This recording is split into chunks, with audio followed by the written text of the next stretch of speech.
안녕하세요. 지금부터 반도체 설계 산업기사 해설 강의를 시작하겠습니다. 첫 번째 문제는 실리콘 웨이퍼의 결정 구조에 관한 문제로 가장 일반적으로 사용되는 결정 구조를 알아야 하는 문제입니다. 반도체 제조에 사용되는 웨이퍼의 결정 구조 중 가장 일반적으로 사용되는 실리콘 웨이퍼의 결정 구조는 무엇일까요? 여기서 정답은 3번 다이아몬드 구조입니다. 실리콘은 다이아몬드 구조를 가지며 이는 면시 밑방 구조에서 각 격자점에 2개의 원자가 배치된 형태입니다. 실리콘 원자는 4개의 가전자를 가지고 있어 인접한 4개의 원자와 공유 결합을 형성하며 이러한 삼연체 결합 구조가 매우 안정적인 결정 격자를 만들어냅니다. 1번 면시 밑방 구조는 금이나 알루미늄 같은 금속에서 주로 나타나는 구조입니다. 2번 채시 밑방 구조는 철과 같은 금속에서 발견되는 구조입니다. 4번 육방 최밀 구조는 마그네슘이나 티타늄 같은 금속의 구조입니다. 다이아몬드 구조는 탄소 다이아몬드와 동일한 구조이며 게르마늄 같은 사족 원소들도 이 구조를 가져 반도체 특성을 발현하는 데 핵심적인 역할을 합니다. 두 번째 문제는 진성 반도체에 관한 문제로 전자 농도와 전공 농도의 관계를 알아야 하는 문제입니다. 진성 반도체에서 전자 농도와 전공 농도의 관계는 무엇일까요? 여기서 정답은 3번 N과 P가 같다입니다. 진성 반도체는 불순물이 첨가되지 않은 순수한 반도체로 오직 열에너지에 의해서만 전자와 전공이 생성됩니다. 가전자대의 전자가 열에너지를 흡수해 전도대로 올라가면 전자 하나가 생성될 때마다 가전자대의 전공도 하나씩 생성됩니다. 따라서 전기적 중성을 유지하기 위해 생성되는 전자의 수와 전공의 수는 항상 같으며 이를 진성 캐리어 농도 Ni라고 부릅니다. 1번처럼 전자가 전공보다 많은 경우는 N형 반도체이며 2번처럼 전공이 전자보다 많은 경우는 P형 반도체입니다. 4번 전자와 전공이 모두 0인 상태는 절대온도 0도에서나 가능한 이상적 상황입니다. 진성 반도체는 모든 반도체 소자 설계의 출발점이 되는 중요한 개념입니다. 세 번째 문제는 BJT의 영역 구조에 관한 문제로 가장 얇게 만들어지는 영역을 알아야 하는 문제입니다. BJT의 3개 영역 중 가장 얇게 만들어지는 영역은 무엇일까요? 여기서 정답은 2번 베이스입니다. BJT에서 베이스 영역은 전류 증폭을 위해 의도적으로 매우 얇게 만들어집니다. 그 이유는 에미터에서 베이스로 주입된 소수 캐리어가 베이스 내에서 재결합되지 않고 컬렉터까지 효율적으로 이동해야 하기 때문입니다. 베이스가 두꺼우면 캐리어들이 이동 중에 재결합되어 컬렉터 전류가 줄어들고 결국 전류 증폭률이 떨어집니다. 1번 에미터는 캐리어를 주입하는 역할로 도핑 농도가 가장 높습니다. 3번 컬렉터는 캐리어를 수집하는 역할로 가장 큰 면적을 가집니다.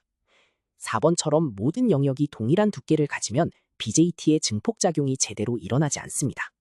따라서 베이스의 얇은 두께는 BJT 동작의 핵심입니다. 안녕하세요.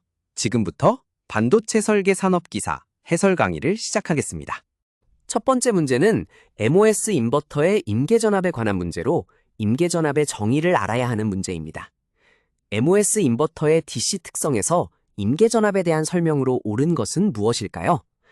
여기서 정답은 2번 트랜지스터가 턴온되기 시작하는 게이트 소스 간 전압입니다. 임계전압 또는 문턱전압 VTH는 MOS 트랜지스터에서 게이트 산화막 아래에 채널이 형성되어 트랜지스터가 도통 상태로 전환되기 시작하는 게이트 소스 사이의 전압을 말합니다. 게이트 전압이 임계 전압을 넘으면 반전층이 만들어져 소스에서 드레인으로 전류가 흐르게 됩니다. 이 값은 모스페트의 ON과 OFF를 결정하는 가장 기본적이고 중요한 파라미터입니다. 1번 출력 전압이 입력 전압과 같아지는 지점의 전압은 인버터의 스위칭 임계 전압 VM을 의미하며 트랜지스터의 임계 전압과는 다른 개념입니다. 3번 드레인 전류가 최대가 되는 지점은 별도의 동작점입니다. 4번 출력 전압이 0V가 되는 입력 전압은 디지털 인버터의 동작 특성과 관련된 다른 개념입니다. 임계 전압은 모스페트 설계와 분석에서 가장 기본이 되는 파라미터입니다. 두 번째 문제는 단위 소자 매칭 설계에 관한 문제로 가장 중요한 요소를 알아야 하는 문제입니다. 단위 소자의 매칭 특성을 고려한 설계에서 가장 중요한 요소는 무엇일까요? 여기서 정답은 2번 공정 변화에 대한 민감도 최소화입니다. 매칭 설계는 2개 이상의 소자가 동일한 특성을 갖도록 만드는 정밀 설계 기법입니다. 매칭이 중요한 이유는 차동 증폭기의 입력 트랜지스터 쌍이나 ADC의 비교기, DAC의 단위 소자 등에서 미세한 특성 차이가 시스템 전체 성능에 큰 영향을 주기 때문입니다. 따라서 공정 변화, 온도 변화, 노화 등 외부 요인에 대한 민감도를 최소화하는 것이 매칭 설계의 핵심입니다. 이를 위해 동일한 모양과 크기의 단위 소자를 사용하고 동일한 방향과 환경에 배치하는 것이 중요합니다. 1번 전력 소모 최소화, 3번 동작 속도 최대화, 4번 친면적 최소화는 모두 일반적인 설계 목표이지만 매칭 설계의 핵심은 아닙니다. 흔히 사용되는 매칭 기법으로는 인터디지테이션, 공통중심 배치, 더미 소자 추가 등이 있습니다. 세 번째 문제는 공통 소스 증폭기에 관한 문제로 그 특징을 알아야 하는 문제입니다. 증폭회로 설계에서 공통 소스 증폭기의 특징으로 옳은 것은 무엇일까요? 여기서 정답은 3번, 높은 입력 임피던스를 가진다 입니다. 공통 소스 증폭기는 MOS 트랜지스터의 게이트로 신호를 입력받는 가장 기본적인 증폭기 구성입니다. 게이트는 산화막으로 절연되어 있어 직류 전류가 거의 흐르지 않으므로 매우 높은 입력 임피던스를 자연스럽게 갖습니다. 이는 신호원에 부담을 주지 않고 신호를 그대로 받을 수 있다는 큰 장점이 됩니다. 1번, 전압이득이 1보다 작다는 것은 사실과 다른데 공통 소스 증폭기는 일반적으로 1보다 훨씬 큰 전압이득을 제공합니다. 2번, 입력과 출력이 동상이라는 것도 잘못된 설명으로 공통 소스 증폭기는 반전 증폭기 특성을 가져 입력과 출력이 180도 위상 차이를 보입니다. 4번, 전류 이득이 없다는 것도 사실이 아니며 매우 큰 전류 이득을 가집니다. 공통 소스 증폭기는 BJT의 공통 이미터 증폭기에 대응되는 MOS 회로입니다. 안녕하세요. 지금부터 반도체 설계 산업기사 해설 강의를 시작하겠습니다.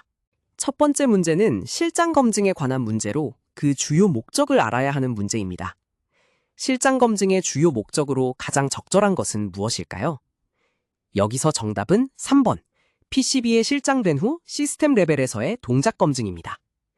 실장 검증은 반도체 검증 단계의 마지막 부분에 해당하는 매우 중요한 검증으로 패키지된 반도체 칩이 PCB에 실제로 실장된 후 전체 시스템 환경에서 정상적으로 동작하는지 종합적으로 확인하는 작업입니다. 이 단계에서는 실제 사용 환경과 가장 가까운 조건에서 칩이 다른 부품들과 함께 작동할 때 문제가 없는지 신호 무결성, 전원 무결성, 열 특성, 전자기 호환성 등이 모두 사양을 만족하는지 평가합니다. 시뮬레이션이나 칩 단독 테스트로는 발견하기 어려운 시스템 레벨의 문제를 발견할 수 있습니다. 1번, 웨이퍼 상태에서의 기능 확인은 웨이퍼 레벨 검증의 목적입니다. 2번, 패키지 품질 검사는 패키지 레벨 검증의 영역입니다. 4번, 설계룰 체크는 DRC라는 별도 검증입니다. 실장 검증은 최종 제품 출시 전 마지막 품질 보증 단계입니다. 두 번째 문제는 신호 배선의 크로스토크에 관한 문제로 최소화 방법이 아닌 것을 알아야 하는 문제입니다. 신호 배선 시 크로스토크를 최소화하기 위한 방법이 아닌 것은 무엇일까요? 여기서 정답은 3번, 신호선의 폭 최대화입니다. 크로스토크는 인접한 신호선 사이에 형성되는 기생 커패시턴스나 상호 인덕턴스에 의해 한 신호의 변화가 다른 신호선에 영향을 주는 현상입니다. 이를 최소화하기 위한 효과적인 방법들이 있습니다. 1번, 신호선 간 간격을 늘리면 두 신호선 사이의 기생 커패시턴스가 줄어들어 크로스토크가 감소합니다. 2번, 차폐 적용은 두 신호선 사이에 접지선을 배치하여 전자기적 결합을 차단하는 효과적인 방법입니다. 4번, 평행 배선 길이 최소화는 두 신호선이 평행하게 가는 거리가 짧을수록 결합 면적이 줄어들어 크로스토크가 감소합니다. 그러나 3번, 신호선의 폭을 최대화하는 것은 크로스토크 감소에 직접적인 효과가 없으며 오히려 옆배선과의 결합 면적을 늘려 크로스토크를 증가시킬 수 있고 면적도 낭비합니다. 신호선 폭은 저항과 전류 용량을 고려해 적절히 선택해야 합니다. 세 번째 문제는 트랜지스터 W나 LB 조정에 관한 문제로 그 주된 목적을 알아야 하는 문제입니다. 매개 변수별 레이아웃 방법에서 트랜지스터의 W나 LB를 조정하는 주된 목적은 무엇일까요? 여기서 정답은 2번, 원하는 전기적 특성 구현입니다. 트랜지스터의 W는 채널 폭, L은 채널 길이를 의미하며 이 둘의 비인 W나 LB는 트랜지스터의 가장 중요한 설계 매개 변수입니다. W나 LB는 트랜지스터의 전류 구동 능력을 직접 결정합니다. W가 클수록 또는 L이 작을수록 같은 게이트 전압에서 더 많은 전류를 흘릴 수 있습니다. 이는 트랜지스터의 동작 속도, 전압 이득, 출력 저항, 잡음 특성 등 거의 모든 회로 특성에 영향을 미칩니다. 따라서 회로 설계자는 원하는 전기적 특성을 얻기 위해 각 트랜지스터의 W나 LB를 신중하게 결정합니다. 1번, 레이아웃 면적 최소화는 일반적인 목표이지만 W나 LB 조정의 주된 목적이 아닙니다. 3번, 제조 비용 절감도 직접적 목적이 아닙니다. 4번, 시각적 효과 향상은 반도체 설계와 무관한 비현실적 항목입니다. W나 LB는 회로 시뮬레이션을 통해 최적화하며 종종 단위 트랜지스터들을 병렬 연결해 큰 W를 구현합니다.